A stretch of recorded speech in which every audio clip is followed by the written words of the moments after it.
wabarakatuh. Ketemu lagi di vlognya aku, Rifani Munawar. Kali ini Rifani bakalan ngebahas tentang pinjaman online. Tapi sebelum itu kalian harus subscribe, like, comment, and share biar Rifani tetap eksis di dunia per-YouTubean ini, teman-teman. Oke, lanjut ya. Jadi teman-teman, Rifani bakal ngebahas bagaimana sih kalau misalkan kalian yang meminjam pinjaman online itu lari, kabur, nggak angkat telepon, nggak balesin WA, nggak gimana-gimana. Oke, ini akan jadi bahaya kalau teman-teman meminjam di pinjaman online yang nggak ada OJK-nya, nggak ada AFRI-nya, juga nggak ada perlindungannya, dan legal dan ilegal. Itu akan jadi bahaya teman-teman karena mereka memiliki hak untuk menyebar data kalian secara luas, mengakses kontak-kontak kalian karena memang di awal perjanjian kalian sudah mengizinkan dan menelpon orang-orang di sekeliling kalian gitu ya. Nah, beda halnya dengan misalkan kalau kalian meminjam di aplikasi yang ada APRI-nya, yang diawasi OJK, itu lebih aman. Kenapa? Dirasakan oleh saya sendiri, teman-teman. Ya, apalagi sekarang COVID-19. Itu emang benar-benar dirasakan oleh saya sendiri. Kenapa, teman-teman, saya bilang seperti itu? Pinjaman Go ya, saya akan ngebahas pinjaman Go dulu. Pinjaman Go itu adalah pinjaman yang memang rendah sekali bunganya. Ini ekonomi lagi begini, yang penting kalian harus mengangkat dan harus menjawab dengan baik. Ekonomi lagi begini, nanti kalau ada saya bayar, udah selesai kayak gitu. Mereka tidak akan menagih lagi.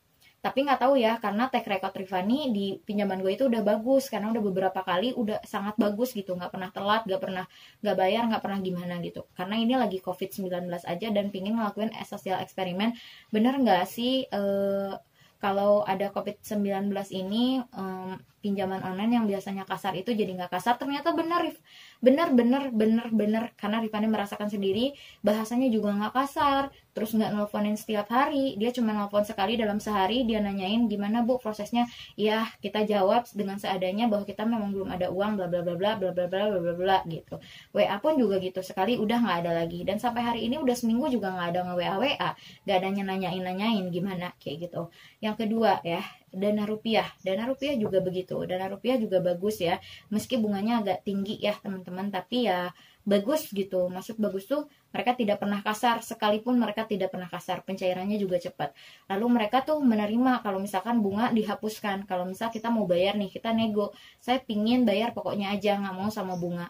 Nah mereka tuh mau seperti itu, dan penagihannya juga tidak kasar kayak gitu. Ya wajar lah agak-agak ngegas dikit ya, namanya hutang juga harus ditagih gitu. Cuman kita nggak boleh menghindari teman-teman, kita harus tetap angkat telepon mereka, ngebales WA mereka gitu. Begitu juga sama dengan dana rupiah. Dana rupiah cuman sekali nanyain, besoknya udah nggak, seminggu lagi nanyain lagi, besoknya lagi udah nggak. Ya, dan satu lagi di pinjam yuk juga gitu, 1.500.000 dibayarnya jadi 1.800.000 sekian, itu ringan selama 1 bulan. Malahan pinjam yuk itu tidak ada WA, tidak ada penagihan, tidak ada apapun, tidak ada segala macam. Cuman pertama waktu itu nelfon, ya ini lagi COVID-19 bla bla bla bla, karena memang tidak dapat dipungkiri bahwa COVID-19 ini merusak perekonomian, yang biasanya lancar jadi nggak lancar ya teman-teman. Itu yang terjadi hari ini gitu ya. Tapi tetap teman-teman jangan pernah menghindari yang namanya debt collector atau pinjaman online, atau WA dari mereka atau telepon dari mereka gitu ya. Tetap dihadapi teman-teman gimana pun, belum ada uang segala macam, karena mereka pun tidak akan pernah berani menagih ke rumah, karena sudah dikeluarkan yang namanya status darurat bencana nasional. Itu ada, lihatlah teman-teman hukumnya di undang-undangnya. Jangankan pinjaman online teman-teman, bank segala macam juga tidak akan pernah akan menyita aset kalian, karena ini adalah bencana nasional. Kita dilindungi, ekonomi hancur, segala hancur gitu. Jadi mereka pun tidak akan berani untuk menyita aset-aset kalian ketika memang kalian macet dalam pembayaran. Oke? Nah itu teman-teman, itu karena pinjaman ilegal teman-teman, pinjaman ilegal, mohon maaf, pinjaman legal, ada APRI-nya, ada OJK-nya, sehingga kita pun dimanusiakan secara manusia, tidak dianjing-anjing, tidak dibabi-babi, tidak ditolol-tolol, ataupun misalkan mereka nelpon ke rekan-rekan kita, itu pasti nelpon ke rekan-rekan kita, pasti akan telepon gitu. Cuman ya kita harus menjelaskan kepada mereka bahwa ya namanya hutang gitu, biasa aja kali, kecuali kalau dia mau ngebayarin uang makan kita gitu. Kalau susah pun kalau minjem ke dia kan susah, ya udah kita kan pinjemnya ke pinjaman online bukan ke dia. Tapi kadang-kadang orang keluarga tuh nggak ngerti. Tapi nggak masalah teman-teman, hidup kita adalah hidup kita sendiri, bukan hidup orang lain, bukan komentar orang lain, bukan apa yang orang lain pikirkan tentang kita. Karena kalau kita lapar, mereka cuma bilang, aduh kasihan, tidak akan membantu teman-teman. Kita lapar nyari duit sendiri.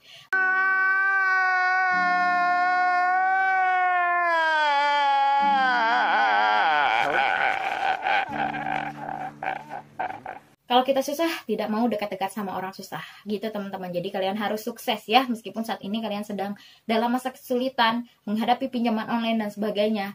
Lebih kuat Anda menghadapi pinjaman online daripada omongan tetangga. Minjem duit ke tetangga, dikasih enggak, diomongin dia. Jadi ya udah teman-teman ya. Itu tadi teman-teman ya. Jadi kalian harus benar-benar melihat meminjam pada pinjaman online yang legal, yang ada APRI-nya, yang ada OJK-nya. Sebenarnya yang ada OJK-nya itu hanya bank, teman-teman. Diawasi dan dikelola itu beda, teman-teman. Kalau diawasi itu hanya diawasi, dilihat dan dipantau. Kalau mereka melewati batas-batas yang sudah diterapkan dari OJK, itu berarti ditegur. Kalau dikelola itu beda, seperti leasing, bank gitu. Itu dikelola, teman-teman. Jadi mereka ada aturannya, OJK punya aturannya dan bisa menegur gitu ya. Dan bunganya pun kalau leasing, bank itu tidak ada yang di atas 3%, semuanya di bawah, di rata-ratain 3% ke bawah. Karena mereka dikelola oleh OJK, oleh Badan Keuangan Negara ya. OJK itu adalah salah satu badan keuangan negara gitu teman-teman. Sedangkan kalau pinjaman online itu adalah yang legal nih ya. Yang legal itu adalah hanya diawasi gitu. Jadi mereka punya hak untuk menagih kita gitu, bla bla bla segala macam, menyebar data kita juga karena kita menyetujuinya. Maka dari itu penting buat teman-teman kalau teman-teman meminjam di pinjaman online yang legal. Kalau di ilegal ya teman-teman harus menerima lah kalau dimarahin, kalau misalkan penagihannya juga ekstrim karena mereka tidak dipantau, bunganya pun relatif tinggi ya, sekitar 40-45%. Itu teman-teman ya, semoga bermanfaat untuk kalian. Jangan stres teman-teman, hadapi segalanya dengan senyuman. Apapun juga pasti punya masalahnya. Orang hari ini mungkin kita sedang diuji dengan hutang, beda halnya dengan orang lain. Mungkin orang lain diuji dengan narkoba, anaknya tidak baik, hamil di luar nikah, atau enggak hamil-hamil, atau enggak nikah-nikah, atau misalkan ada hal, semualah, orang semua di dunia ini memiliki masalah. Hanya satu yang membedakan, orang-orang yang bersyukur dan orang-orang yang masih mau bahagia dalam keadaan apapun. Itu aja teman-teman, semoga kalian bahagia, semoga kalian masalah kalian cepat diringankan, semoga ibadah puasa kalian tetap lancar sampai nanti Idul Fitri ya, Idul Fitri, dan maaf-maafan kembali ke Fitri ya, kembali suci gitu teman-teman ya. Terima kasih, mohon maaf apabila ada kesalahan dari vlognya aku. Kalau ada salah apa-apa boleh di komen di bawah.